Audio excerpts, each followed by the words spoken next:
XForms current development. So the version that I've been telling you about in XForms is XForms 1.1 with a little bit of extra stuff in it that everybody's adopted already. But we're preparing an XForms 2. It's a sort of living standard in the parlance of our times. That is to say that we define stuff and then the implementations build it and we test it and then it becomes part of the standard. But anyway, I haven't got time. I'm only going to be talking for at most 15 minutes, so I haven't got time to cover it all, but I just want to pluck out one or two useful things that are interesting about coming into XForms. So if you go to the XForms 2 spec, then at the end there's a whole slew of differences listed. Well, I mean, if I make this small enough, then you can see that there's quite a lot of changes. And actually, just reading it, I see one mistake, so I have to fix that after this talk. But so I'm not going to talk about all of that stuff. But go back to the proper size. So there are lots of small changes, of course. There are some new types. There's, for instance, internationalized email type, so that you can check that somebody's, when they type an email address in, that it's correct, and things for international URIs, for instance, that contain international, I mean, non-Latin characters and stuff like that. There are a bunch of new functions and stuff. One difference is that we don't specify anymore which version of XPath is used, but it must be greater than 1. So that sort of gives implementations the ability to adopt a later version of XPath when it gets introduced without us having to reissue a specification. But it has to be greater than 1 because we use certain stuff in that's at least in XPath 2 in the language. You've seen these already, and these this is one of the things that got added to the spec a long time ago, but is so useful that everybody implemented immediately, and that is AVTs, so that you can get XForms values into attributes as well as into elements. You could always get them into elements, but getting them into attributes turns out to be really, really handy. So that's been there for a long time, but it is, strictly speaking, new. All the controls have label, alert, hint, and help children, but now you can choose to either do it as an attribute or as a child. So it just makes typing a little bit easier if you've got a simple label. So, for instance, you can say input label equals height rather than having to have it as a subchild.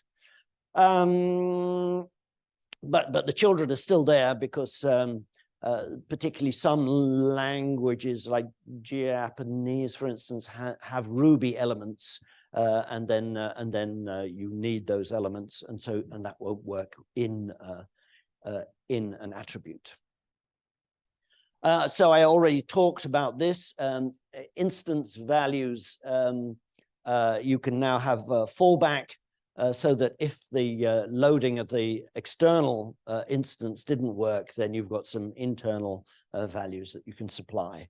As you already saw this morning, you can already do this with submission events, but it's just, that's very much more work, and this just makes it much easier. There's a new event, XForms refresh done. This is very much like XForms ready. XForms ready tells you when everything's finished, and basically initialization is finished, and basically the system is in stasis. It's not doing anything until you do something, type something in, or an event goes off. XForms refresh done is like that as well. Every time the system goes into stasis, it lets you know.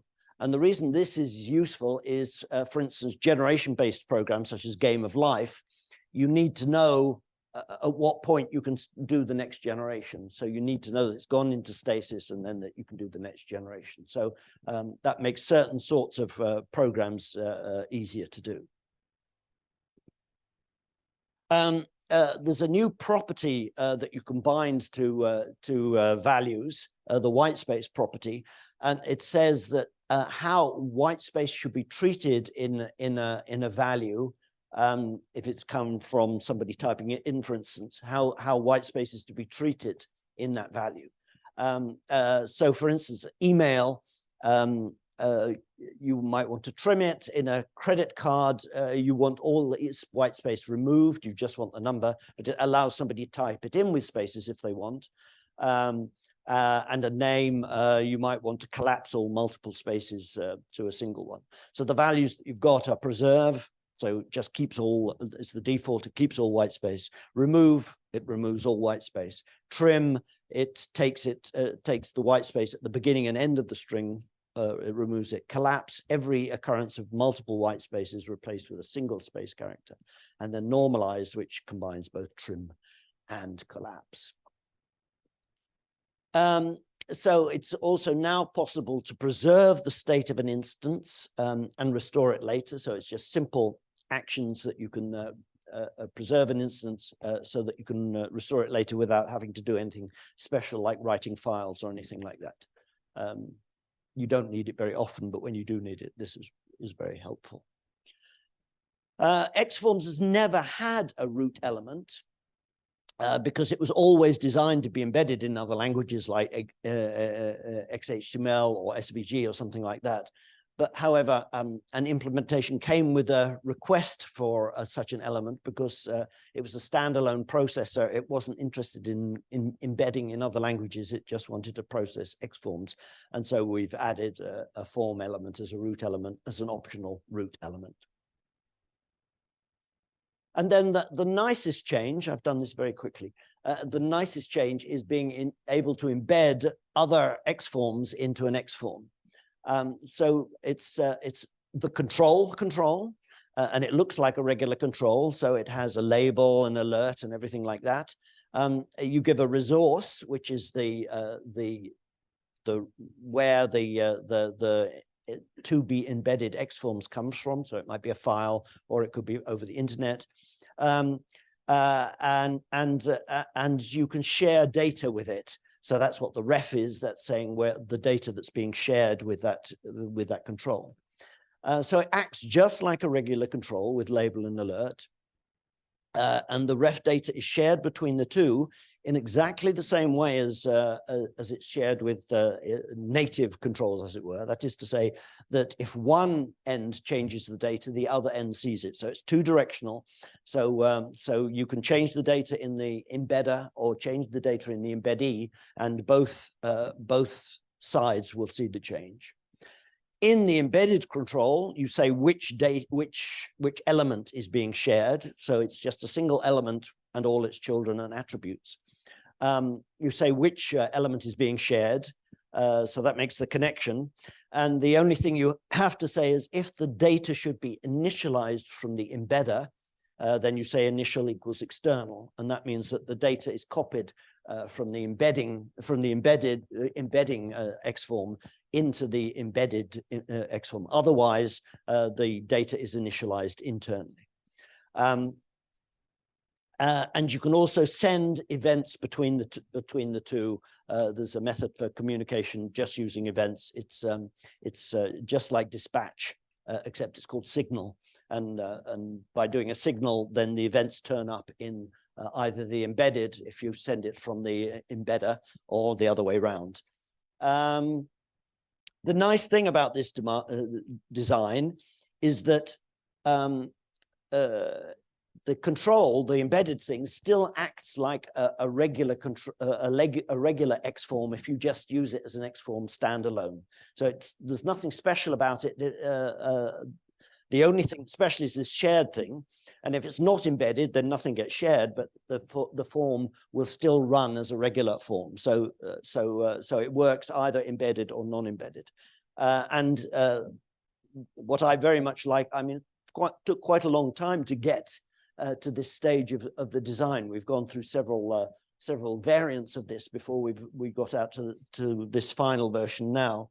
And and it's interesting. It's interesting to note how difficult it is to do good design, but then once you get the right design, how simple it looks, and you want to think, why did it take so long to get to this state? Somebody who, a colleague of mine who designs user interfaces, he says, if you make a program as easy to use as a coffee machine, they treat you like a plumber.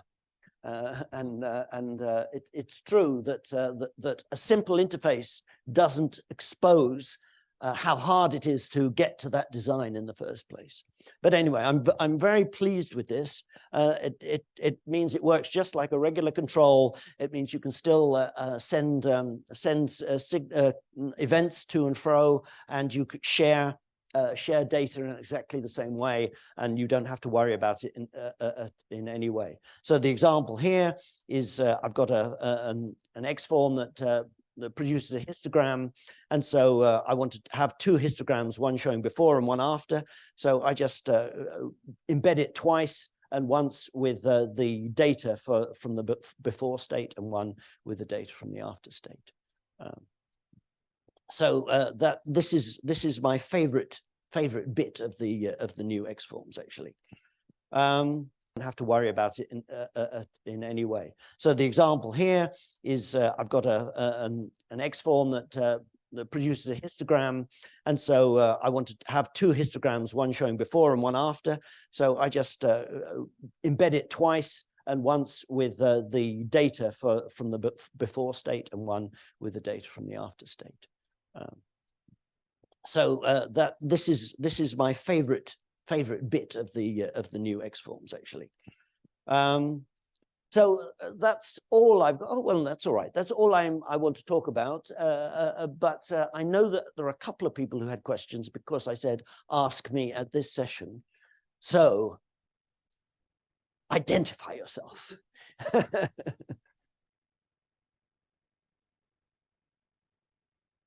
Would you stand up and state your name?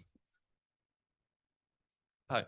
I used XSLT recently, and I was forced to use version 1, and I realized with this declarative type of programming, or if you try to do programming in a declarative language like XML, you can really fast come into a situation where you can only do what the creator of the language intended, and if you want to do something that they didn't intend it, there might be no way, or it might be extremely complex. What does XForms do to prevent this, to be so expressive that you can actually do everything you want?